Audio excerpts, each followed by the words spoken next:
Game week 1 was a rollercoaster where we had to snatch an extra time winner by smashing out a 40km bike ride on deadline day. We got an important result on the opening game week of the season to get us off the mark, but have we learned from our mistakes? Hello and welcome to Forfeit FPL, the channel where we convert fantasy points into real kilometres. In today's video we're looking at game week 2, firstly how the team performed and of course how the fitness challenge played out.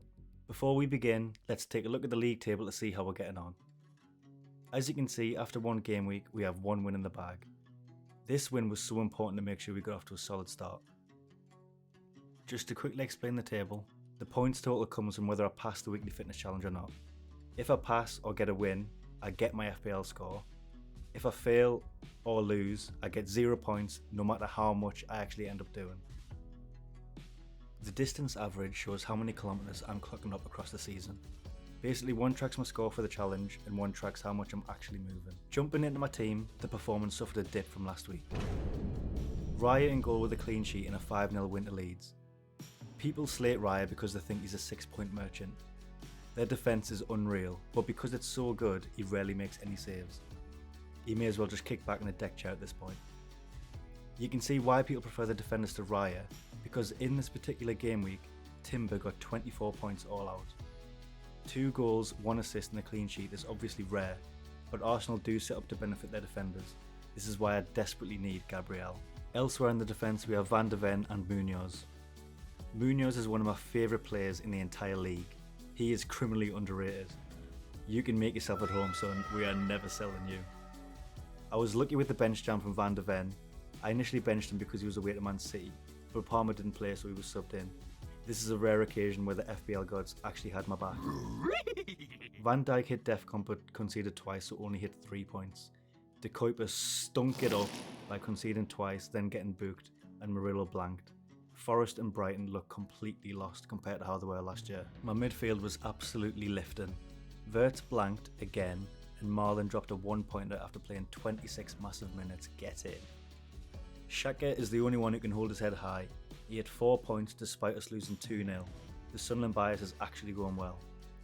He's outscored the fraud Florian Wirtz in 2 consecutive weeks now. Double kill! Up front is where I made the main mistake. I captained Haaland because I was scared of missing out on another big performance. I bought Gyökeres specifically to captain him in this fixture, but what can I say? I absolutely bottled it because of how scary Haaland looks. I backed Haaland out of fear, and on this occasion it was the wrong choice. Other than picking the wrong captain, I can't complain too much. When the dust settles, that leaves us with a miserable 44 points. This score saw us get a red arrow and freefall down to 4 overall rank. At this stage you have to take overall rank with a pinch of salt, but a few more weeks like this will see us fall so low we will be staring Hades himself in the eyes, begging him for transfer tips so we can leave the underworld. With that dead performance out of the way, we can now move on to the fitness challenge. Lower points means less kilometres. Because of the way my challenge falls, the Game Week 2 fitness portion took place during the international break. This means I technically had from the 30th of August to the 13th of September to complete the distance. This year I've decided to do my fitness challenge the following game week. This gives me time to prepare in case there's a high scoring week. Although getting a high scoring week is unlikely by my standards, this important change should set us up to be more successful than last year. Learning from Game Week 1's last minute panic, I went for a steady approach this time. Starting early, it kicked off with a short walk with my daughter to see some sheep nearby. Then I began commuting to work on the bike. It's about 7 kilometres each way, which is 14 kilometres in total. Honestly, that's going to be our secret weapon this season. Nothing wild, just pure consistency. The rest of the week followed a similar rhythm. I hit the target distance nice and early. No big rides, no mad sprints. The furthest session was actually just 7.25 kilometres, but the distance still added up. After the chaos of Game Week 1, this felt calm.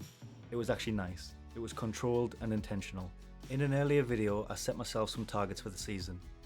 In a nutshell, what I want out of this challenge is to get fitter, build routine, and most importantly, have fun.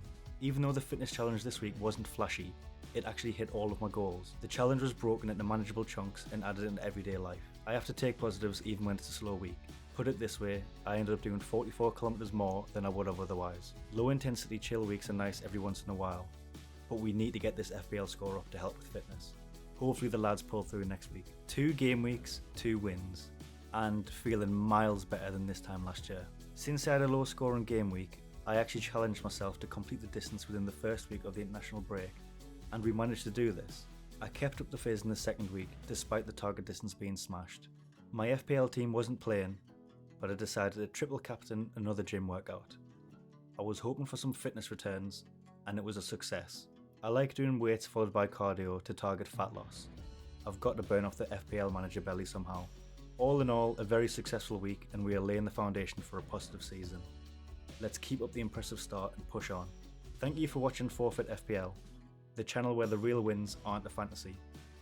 Please consider subscribing to follow my journey. I will see you in the next video to review Game Week 3.